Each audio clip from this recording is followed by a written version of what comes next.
You want to support Roland Martin Unfiltered? Be sure to join our Bring the Funk fan club. Every dollar that you give to us supports our daily digital show. There's only one daily digital show out here that keeps it black and keep it real as Roland Martin Unfiltered. Support the Roland Martin Unfiltered daily digital show by going to RolandMartinUnfiltered.com. You can make this possible. Folks, one of the issues that we're also dealing with is voter suppression, and we continue to see how Republicans are doing that. Take your pick. South Carolina, Texas, North Carolina. I can go down the line. It is real, and it's not just voter suppression. They are gearing up to challenge every single mail-in ballot because they want to steal this election. Joining us right now is Reverend Dr. William J. Barber, Repairs of the Breach. Reverend Barber, you have been fighting this issue for a very long time. It is clear what they're doing. The Supreme Court just allowed South Carolina to reinstate requiring witnesses to be present when you sign an absentee ballot. We're seeing what's happening in North Carolina, ballots being returned in Guilford County, a higher rate from African Americans than anybody else. We're seeing how they are using the power of Secretary of States, of head of boards of elections. And then you got the governor of Texas who then says, oh no, only one drop box for mail-in ballots in the entire county, in the state. That is all about voter suppression. Every bit of it. And there's two things that's going on, Roland. Number one, when you voter suppress, when you know you cannot win straight out. So let's remember, Trump did not win in 2016. He was selected. He won by what happened in 3 states up north. And they know that 64 million poor and low wealth people were eligible to vote. 34 million didn't, 29 million did, 100 million people totally did not vote. They know that when people vote, they cannot win. So what game do they have? 2, 1, to suppress the vote, and then to make people believe in the suppression. So we've got to get out and mobilize. You cannot let any obstacle stand in your way. Number 2, they really want to get this thing bogged down in the 12th Amendment. And Roland, you and I have been having a late night conversation about what that 12th Amendment means. It means that they can throw everything into a frenzy.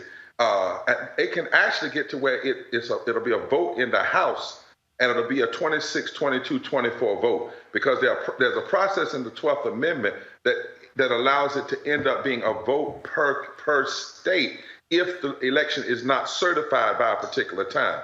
So what we have to do is not what we're going to do after November 3rd, but what we're going to do now between November 3rd is to have a massive turnout so that if anybody's begging for the absentee ballots to be counted, it's Trump, it's McConnell.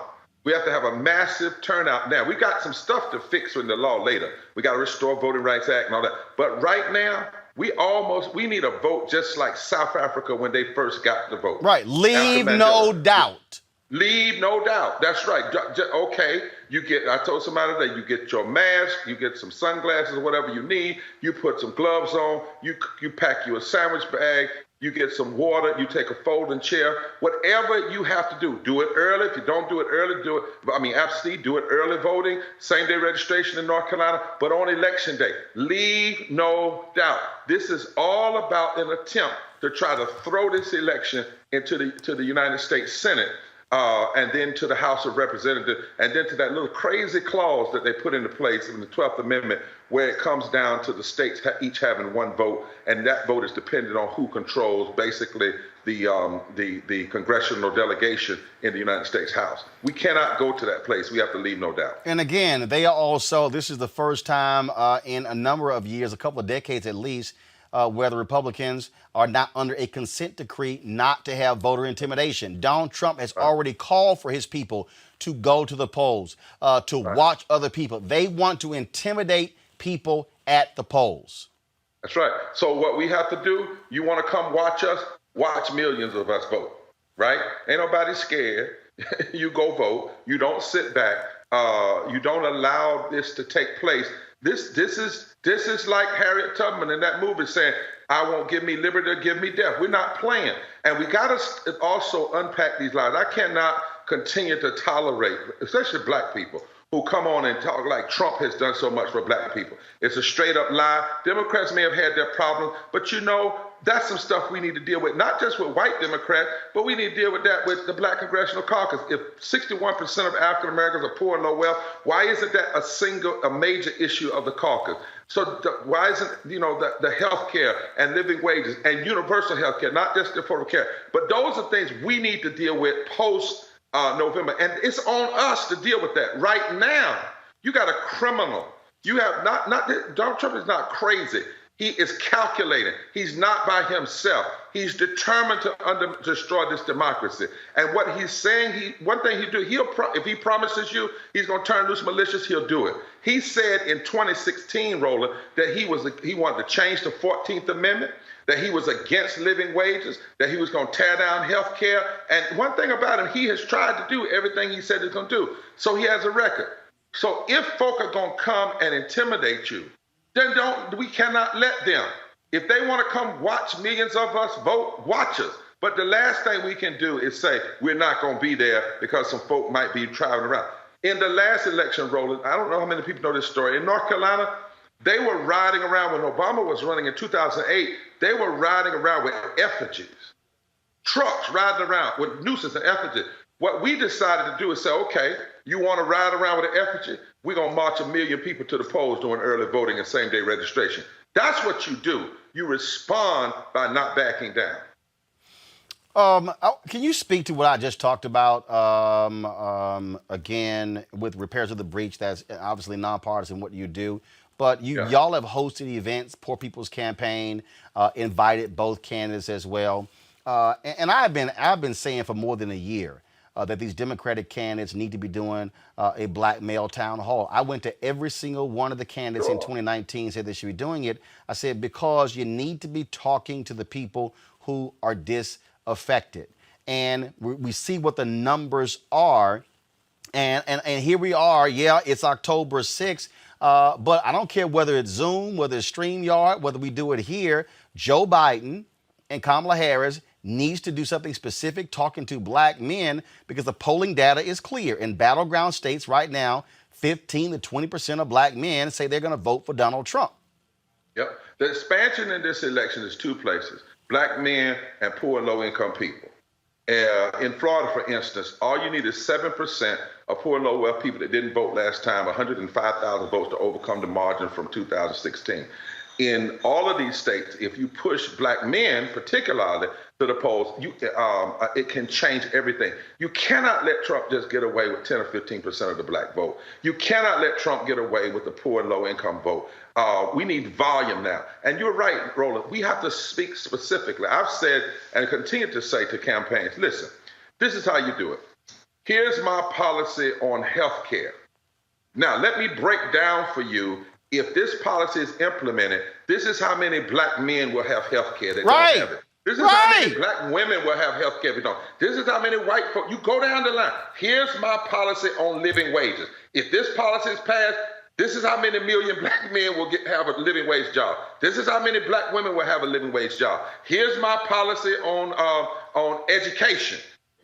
If this happens, this is how many black men will get college degrees. This is how many white women. This is how many poor and low-wealth people. You just go down the line. You don't leave it in generalities. You let people know specifically how they will be impacted by a policy. And you know what, Merlin? If you do it that way, now some people push back on this, but listen to me. If you do it that way, you're not even just having a black agenda. What you're telling people is, I don't look at black people and just think they're only involved in one or two issues.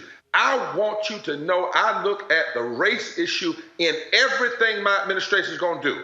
Banking policies, the Fed policies, environmental policies. And in every one of those policies, you disaggregate how it's going to affect black men, how it's going to affect black women, how it's going to affect black children, how it's going to affect Latinos in raw numbers, how it's going to affect poor white folk in the mountains. And if you speak to people like that, then they know where they stand. And then they're not just voting for a person, they are voting for themselves.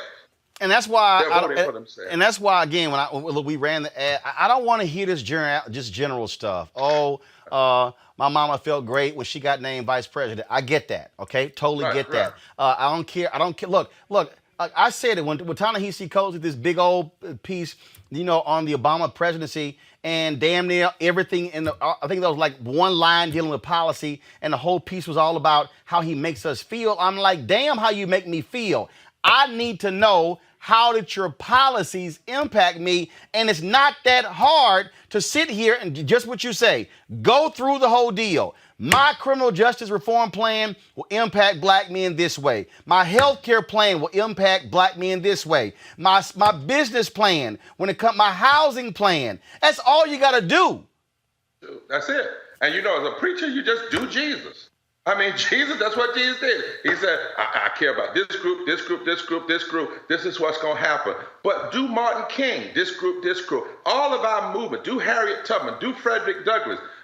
Do William Lloyd Garrison, who was a white man. They didn't just talk about race in generalities or economics in generalities. They had a specific plan, specific wants. And let me challenge the members of the Black Caucus, the members that are close to the campaign. You ought to be saying that. That's what you should be saying. It's not about feel good. For instance, I love Senator Kamala Harris. I thank God for her, prayed for her. When I hear people say, well, we will feel good. No, the question is, when she becomes vice president, how will those 7 to 8 million poor and low-income women, of which a large majority of are black, will benefit in policy? When that happens, then you get the sister in the suite connected to the sisters in the street. That's a whole different political game. And that's what we have to talk about. Public policy and politics is not about feelings. It's about facts. It's about figures. It's about policy. It's about changing people's lives. Reverend Dr. William J. Barber, we certainly appreciate it. Thank you so very much. Thank you. God bless now. Thank you, sir. I want to go back to my panel here. I mean, this is, Joseph, at the end of the day, this notion of getting away from feeling. First of all, we know how people vote emotionally, whatever, but I am able to counter. Like, for instance, there's this video that Trump people have been sending around. Trump retweeted his brother, it's a 9-minute video, and he's talking about how his whole life has changed since Trump has been president. I watched the whole video. He literally said nothing. I mean, it was just nothing. But it was just like, oh yeah, I just feel differently. I'm sitting there going, based on what? But again, you got to meet, if folk out there are unsure about you, the only way to counter this is to say, this is what I'm gonna do. Here, here, here, here, here, here, here. What he gonna do? Compare the two. Right. Now, I mean, I think, look, the best way I can describe it, people ask me all the time, hey, Joe, why are you still a Republican? And I say, quite honestly, I think you guys think that this is some type of the wrong kind of party.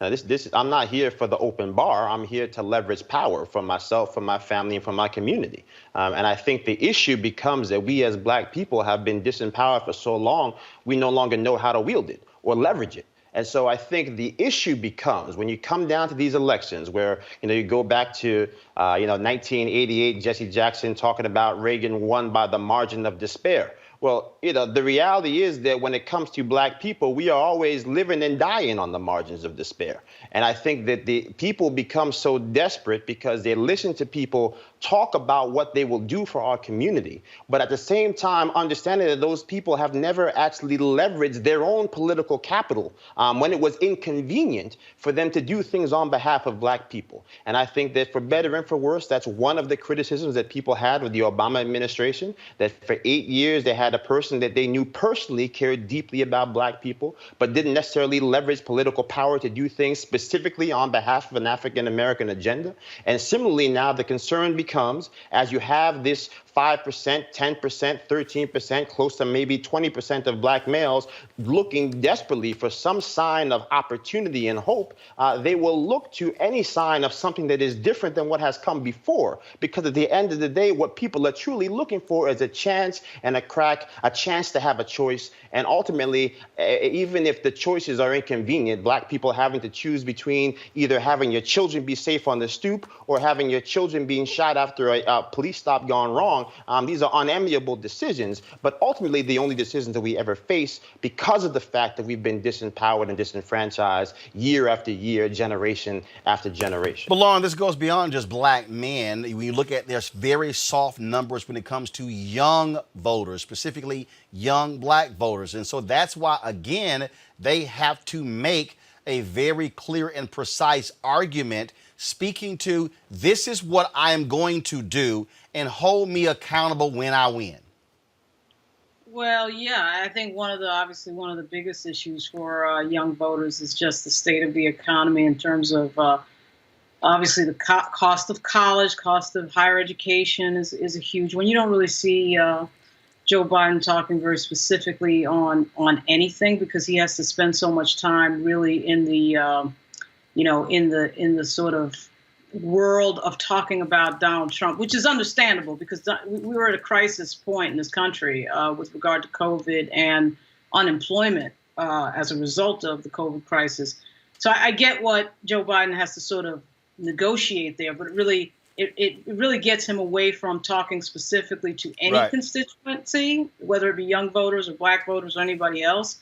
And quite frankly, the other fact of the matter is it works because the Republican Party has been dysfunctional now for quite some time and really been non-responsive to African-American voters. The Democratic Party knows it doesn't have to do too much to get black votes, and so they don't do too much to get black votes and they get them anyway. And so they can stay in the land of, how Kamala Harris makes you feel in the historic moment and all this other stuff and not have to talk about things like mandatory minimums and civil asset forfeiture. The other part of that yin and yang, by the way, about 20 seconds. There is no group out there, advocacy group, that forces these politicians to talk about these things in a way that really leverages them like other bigger advocacy groups do. Right, and that's absolutely needed. All right, folks, back to our Roland Martin Unfiltered video in just one moment.